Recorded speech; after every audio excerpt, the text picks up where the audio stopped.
Beberapa bulan yang lalu, Bosman sudah mengatakan bahwa perang melawan globalis ini masih panjang, masih lama dan memerlukan daya tahan atau endurance yang panjang. Menghemat tenaga, menghemat amunisi, dan cerdik merupakan langkah yang dibutuhkan. Bukan pinter loh ya, cerdik. Pinter itu bisa hafalan di sekolah, itu pinter. Mengikuti ilmu yang diberikan oleh guru, oleh dosen di kampus, itu pinter. Kita sekarang juga pejabatnya orang pinter semua. Saking pinternya cetak uang dibilang inflasi. Ngutang asing itu benar, bergantung dolar itu benar. Lalu kerjasama dengan negara komunis yang penuh tipu daya dibilang benar. Dan bergantung pada investasi asing itu benar. Dan genre berpikir begitu saat ini berkuasa mutlak mengatur negeri ini. Jadi yang di atas tinggal gampang, cuman bagi sembako sama kunjungan-kunjungan. Itu pinter pejabatnya namanya. Pinter minteri atasan, sama pinter bodohi rakyatnya. Sementara yang dimaksud cerdik di sini adalah street smart, orang yang memakan pengalaman hidup yang keras, makan jalanan, terantuk-antuk hidupnya, namun mantulnya lebih tinggi dari jatuhnya. Di atas orang cerdik ada lagi orang bejo atau orang beruntung. Nah, lebih enak lagi gabungan keduanya sebagai pemimpin. Sudah bejo, cerdik lagi. Itu baru pantas jadi pemimpin yang mengatur perang melawan globalis cabal. Oh iya,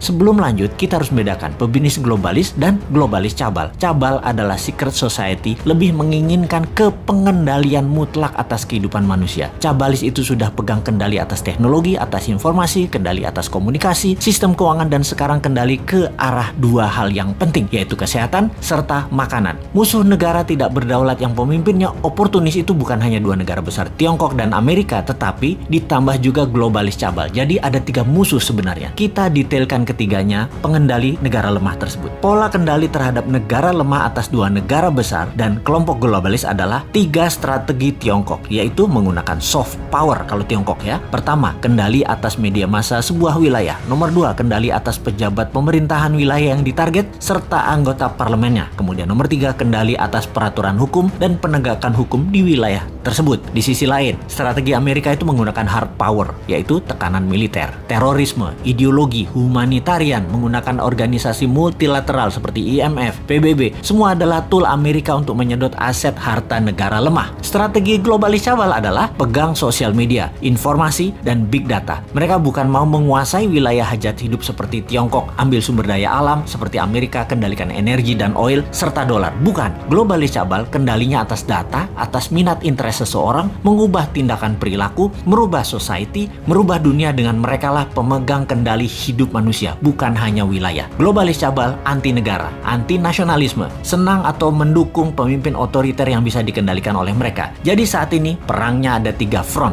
Tiongkok, Amerika, dan globalis cabal. Globalis saat ini pegang kendali atas big farmasi atau perusahaan obat-obatan besar serta kesehatan. Alat tes COVID, virus COVID, dan vaksin adalah satu paket globalis cabal yang punya. Sistemik sekali kerja mereka, didesain panjang sejak 15 tahun yang lalu. Detail, rinci, terarah, lengkap dengan perang medianya, desain ketakutannya, dan alat yang disebut COVID atau virus yang sedikit lebih mematikan dibandingkan flu itu. Bahkan vaksin buat para petinggi big farmasi atau elit globalis cabal beda dengan yang dikasih ke masyarakat. Pastinya yang di masyarakat itu mengandung merkuri. Ini kata data intelijen pertahanan internasional loh ya. Mudah-mudahan data ini salah. Vaksin globalis paling nggak suka dengan imunoterapi atau imunodulator. Peningkatan imunitas yang dipakai untuk melawan mereka. Karena tidak bisa didata, tidak bersertifikat. Mereka globalis cabal yang perlu bukan hanya vaksinnya laku, PCR antigennya laku, sebaran virusnya cepat dan meluas, tapi data itu tidak kalah penting bagi mereka. Globalis menyarankan pakai masker dan lockdown di banyak wilayah sesuai dengan saran versi globalis. Semua sudah dibuat protokolnya sehingga efeknya perangnya panjang.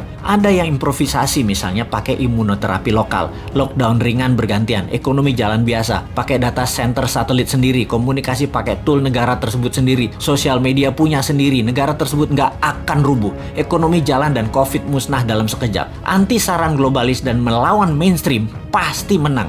Itulah kenapa di tahun 2019 pertama-tama video Bosman muncul, kita mengingatkan perang yang akan terjadi di tahun 2020 dan tahun 2021 dengan akhir kalimat bertanya, sudah siapkah Indonesia? Untuk apa? Untuk punya Google sendiri, punya Facebook sendiri, punya satelit komunikasi sendiri, punya data center sendiri, punya Twitter sendiri, punya TikTok sendiri, punya begituan deh. Ini kira-kira maksudnya. Hanya di tahun 2019 awal tersebut kita menginformasikannya pelan-pelan, muter-muter bersanepo gaya bahasa pengandaian dan indirect language. Ternyata nggak paham gaya bahasa beginian. Jawa Timurane bosman metu tak sikat pol saiki. Faktanya perang pandemi ini panjang, 2025 baru bersih. Dan bukan karena virus solusinya, tapi natural herd imunitas solusinya. Terpapar banyak dan sembuh pakai imunitas diri sendiri dibantu booster multivitamin dan mineral. Kemudian perang apa lagi yang akan terjadi? Yaitu perang cuaca atau climate war. Sudah sejak tahun lalu dimainkan. Dan kalau yang ini Rusia ikut bermain. Selain globalis cabal Tiongkok dan Amerika di belakangnya negara sekutu terutama G7. Mulai nyadar sekarang di mana-mana hujan juga banjir. Kata-kata puitisnya adalah bagai hujan di musim panas.